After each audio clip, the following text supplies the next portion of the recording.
हमारे देश का तिरंगा, हमारा राष्ट्र ध्वज, हमारा सबसे प्यारा, जिसके लिए हम कहते हैं कि शान न इसकी जाने पाए, चाहे जान भले ही जाए, इसके ऊपर आँच आई है। आज इस देश के एक राज्य के मुख्यमंत्री ने लाई है और केंद्र की सत्ता उसको समर्थन दे रही। हमारे अब तक के कॉलर कह रहे कि ऐसे व्यक्ति को तो देश में आम आदमी के नाते भी रहने का अधिकार नहीं है, ये तो एक राज्य का मुख्यमंत्री बना हुआ है। मनोज रघुवंशी भी हमारे साथ जुड़े हैं और करोड़ों की संख्या में ऑस्ट्रेलिया से लेके यूके तक सैटेलाइट चैनल पर लोग इसको देख रहे हैं। साथ में यूट्यूब, फेसबुक, ट्विटर और ऑर्कुट पर भी जो हमारी फीड जाती है उस पर भी जो लोग देख रहे हैं उनका भी मैं इस प्रतिक्रिया में स्वागत करूंगा। आप फेसबुक पर, ट्विटर पर, ऑर्कुट पर भी अपनी प्रतिक्रिया दे सकते हैं। आप MMS भी कर सकते हैं। साथ साथ में आप हमको skype.com, जैसे कि मैंने कहा, हम दुनिया में पहले चैनल है जिन्होंने आम आदमी को अपने बेडरूम से टीवी चैनल में वीडियो प्रतिक्रिया लाइव देने की सुविधा दी है। skype.com पर आप अपनी प्रतिक्रिया भी दे सकते हैं। फिलहाल हम ऐसी एक और दो प्रतिक्रिया को भी स्थान देने जा रहे हैं। अब हम एक कॉलर से बात करेंगे, देखते हैं उनकी क्या प्रतिक्रिया है। नमस्ते। इस विषय को उठाने के लिए बहुत बहुत बधाई, धन्यवाद। और इस विषय के लिए कहना चाहूंगा कि कश्मीर में जो तिरंगे को फहराने पर रोक लगाई वो बिल्कुल गलत है, निंदनीय है। जो तिरंगा है वो किसी पार्टी का ध्वज नहीं बल्कि देश की आन बान और शान है और देश का राष्ट्रीय ध्वज है। और कश्मीर जो है भारत का मस्तक कहा जाता है, भारत का अभिन्न अंग है। तो क्या भारत के मस्तक पर भारत का राष्ट्रीय ध्वज नहीं फहराया जाएगा? ये एक बहुत बड़ा सवाल है। और उमर अब्दुल्ला ने ये राष्ट्र के प्रति एक द्रोह जैसा कार्य किया है।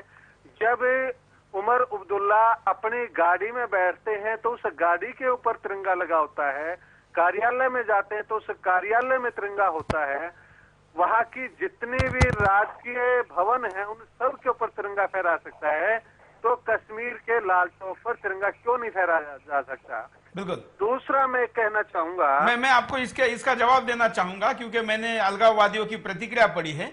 लाल चौक पर इसलिए नहीं क्योंकि लाल चौक उनके हिसाब से भारत के खिलाफ लड़ने का प्रतीक बना हुआ है, और जहां पर सेना इतने साल तक तिरंगे को फहराती थी, अब अलगाववादियों का कहना है कि यह हमारा केंद्र है। और जहां पर पाकिस्तान का झंडा फहराया जाता है, ये तो 15 अगस्त और 26 जनवरी की हम बात करें, बाकी 365 दिनों में से कितने दिन वहां पाकिस्तान का झंडा लगाया जाता है, इसलिए लाल चौक है। देखिए, अलगाववादी शब्द अपने आप में क्या कहता है कि वो इस देश को टुकड़ों टुकड़ों में अलग करना चाहते हैं और देश की अस्मिता के साथ खिलवाड़ करना चाहते हैं। भारत की जो अस्मिता है, भारत की संप्रभुता है, वो टुकड़ों में नहीं बांटी जा सकती। भारतीय सेना के जवानों को डट कर के इसका मुकाबला करना होगा और मुट्ठी भर अलगाववादी इस देश के टुकड़े नहीं कर सकते। यदि कोई प्रदेश का मुख्यमंत्री अलगाववादियों को शह दे रहा है तो उसे मुख्यमंत्री पद पर रहने का नैतिक अधिकार नहीं है, उसको तुरंत पद छोड़ देना चाहिए और उसके ऊपर राष्ट्रद्रोह का मुकदमा दर्ज करके उसको भी अलगाववादियों जैसा व्यवहार उसके साथ करना चाहिए।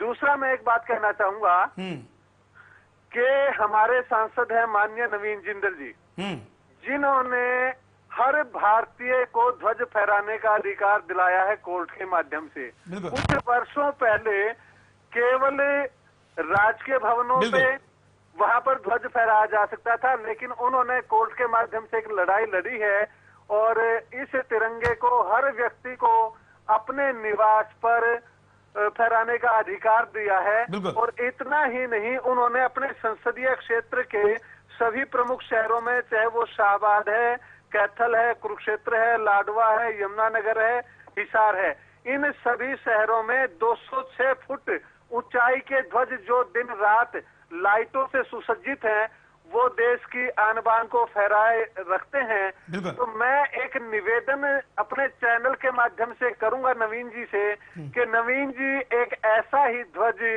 जो परमानेंट स्थायी लाल चौक पे लगे और भारत की शान को लगातार ऊंचा रखे। नवीन जिंदल जी इस प्रयास को करे कि जहां उन्होंने इतने नगरों में लगाए हैं इतने ऊंचे ध्वज, वो खुद एक ऐसा प्रयास करे कि वो लाल चौक में जाकर के ऐसा एक अच्छी ऊंचाई का, रिकॉर्ड ऊंचाई का ध्वज वहां पर लगाए। दूसरी बात में जो आज उमर जी कह रहे हैं कि भाजपा वाले, भाजपा कोई अपनी पार्टी का ध्वज वहां नहीं फहराने जा रहे। वो एक राष्ट्रवादी लोगों का समूह है जो राष्ट्र के सम्मान में राष्ट्रीय ध्वज फहराने के लिए वहां जा रहा है। जिस राष्ट्रीय ध्वज के लिए नामी बेनामी लाखों शहीदों ने अपनी जान की परवाह नहीं की, ऐसा ही एक प्रयास अब किया जा रहा है। यदि उमर अब्दुल्ला अपने अधीन सेना के माध्यम से या पुलिस के माध्यम से यदि कोई ऐसा कदम उठाते हैं जो उनकी जीवन पर आ जाए तो बहुत गौर निंदनीय होगा और उसका ईंट का जवाब पत्थर से देना होगा। बिल्कुल, धन्यवाद। धन्यवाद। मनोज जी, उन्होंने बहुत डिटेल प्रतिक्रिया दी है। बहुत, क्या बहुत ये इतनी बढ़िया प्रतिक्रिया आर्या जी की कुरुक्षेत्र से आई है, जहां पे कि भारत के पूरे इतिहास में सबसे बड़ा धर्म युद्ध लड़ा गया था, न्याय और धर्म की जीत हुई थी। तो उस स्थान से उनका ये जवाब आया, बहुत ही बढ़िया आपकी बात है। देखिए, उमर अब्दुल्ला के बारे में जो मेरा दिल कहता है वो ये है कि वो जो कह रहे हैं वो आतंकवादियों के डर के मारे कह रहे हैं। मतलब ऐसा नहीं है कि वो कोई दिल से आतंकवादी हैं, वो आतंकवादियों को खुश करने के लिए उनके डर के मारे ऐसा कह रहे हैं। तो मतलब ये भी शासक की एक बहुत बड़ी कमी होती है कि अगर वो डर जाए, मान लीजिए पुलिस वाला डर जाए, कोई लड़का किसी लड़की को छेड़ रहा है और पुलिस वाला उस लड़के के डील डॉल को देख के उस लड़की की रक्षा न करे, उससे डर जाए कि अगर मैं उसको टोकूंगा तो मुझे पीट देगा, तो फिर उसको पुलिस वाला बनने का अधिकार नहीं है। तो जो मनोज जी, अगर यही बात और लोग छोड़ दीजिए, जो उमर अब्दुल्ला के सुरक्षा में लोग हैं वही अगर डर जाए तो क्या होगा? हाँ, तो उमर अब्दुल्ला का क्या होगा? डरना मना है, जो डर गया वो मर गया। डरना मना है, बिल्कुल सही बात है। एक कॉलर है, उनसे बात करते हैं। नमस्कार, बोलिए। हेलो। हाँ बोलिए, क्या कहेंगे? हाँ नमस्कार, मैं सोमनाथ मुंडे बात कर रहा हूँ, महाराष्ट्र बीड़ से। बोलिए। मनोज जी भी आपके साथ है, मैं मनोज जी से भी बात करना चाहूंगा। जो बात हो रही है इसके ऊपर डिस्कशन करना फिजूल है। मेरा एक संगठन भी है, भारत नवनिर्माण सेना। भारत के जितने भी नेता है उन लोगों का करप्शन देख के और लूट देख के मैंने एक छोटा सा मेरा संगठन बनाया है। तो मनोज जी को भी और आपको भी मैं ये बोलूंगा कि मेरे पास 100 लोग है। 100 लोगों के साथ में मुझे बोलो कब आना है, दिल्ली में आ जाता हूँ और दिल्ली आके मैं कश्मीर में आऊंगा। भले वहाँ पे मेरे 100 लोगों के साथ मेरा सर भी अगर कलम होता है तो फिर भी मैं तिरंगा वहां पर फहराऊंगा। अनुराग को भी बोल दो, उन्होंने एक अच्छा कदम उठाया इसमें कि वहां पर जाके तिरंगा फहराएंगे। मैं उनके साथ रहूंगा और एक एक खून की बूंद होने तक मैं वहां पर तिरंगा फहरा के रहूंगा। धन्यवाद। देश के लोगों में जोश है, गुस्सा भी है और कुछ कर गुजरने के लिए तैयारी भी है, जान देने की भी तैयारी। ये इस देश की विशेषता है। भारत माँ के इन फूलों के पास, इन पुत्रों के पास खून बहाने की कोई कमी नहीं है, लेकिन दुर्भाग्य है कि जिनके साथ बहाना है वही उसे रोकने का काम करते हैं।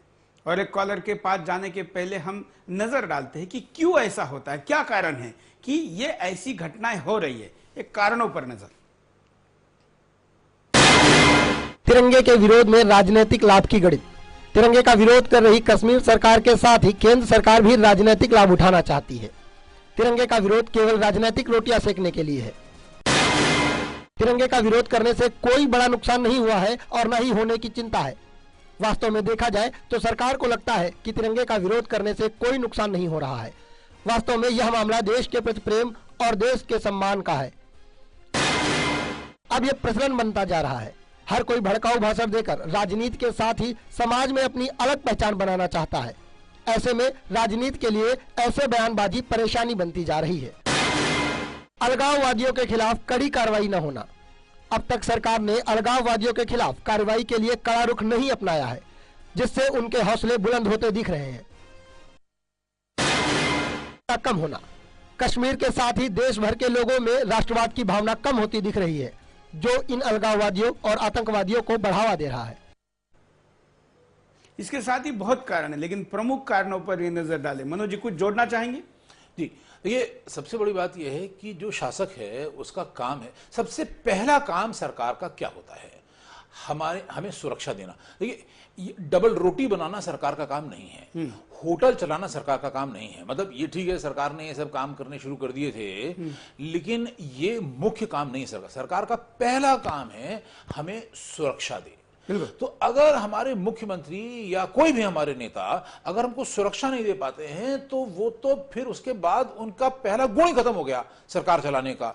तो यहां तो उमर अब्दुल्ला का ये जो बयान है वो बयान ही अपने आप में उनके इस गुण का खंडन करता है कि वो शासन करने के लायक हैं। ये बहुत दुख की बात है कि उन्होंने मतलब देखिए वो ये अपील करें अनुराग ठाकुर से कि देखिए आप यहां आएंगे तो सुरक्षा करना हमारे लिए थोड़ा सा मुश्किल होगा, तो थोड़ा सा मतलब कैसे करें इसको, हमें चिंता हो रही है लेकिन हम फिर भी कुछ करेंगे, ये वो तो समझ में आता है। और बिल्कुल ही मतलब वो शोले फिल्म के उसके अंग्रेजों जेलर परिंदा पर मनोज जी वो तो शपथ लेते हैं, संवैधानिक पद पर बैठे हैं। हाँ? मुख्यमंत्री या मंत्री तो शपथ लेता है कि मैं इस संविधान पे विश्वास व्यक्त करता हूं जी, इसलिए तो वो अपेक्षित नहीं, ये तो उसका कर्तव्य ही है। बिल्कुल बिल्कुल, और मतलब सबसे महत्वपूर्ण कर्तव्य है। बिल्कुल। उसके बाद ये सब है सड़क बनाना और बिजली, ये सब बाद के कर्तव्य हैं। पहला कर्तव्य है कि हाँ आप हमारी सुरक्षा कीजिए और हमारी सुरक्षा करिए में सबसे बड़ी बात है कि आप देश की सुरक्षा कीजिए, आप देश के जो देश का प्रतीक है उसकी सुरक्षा कीजिए, उसका सम्मान कीजिए।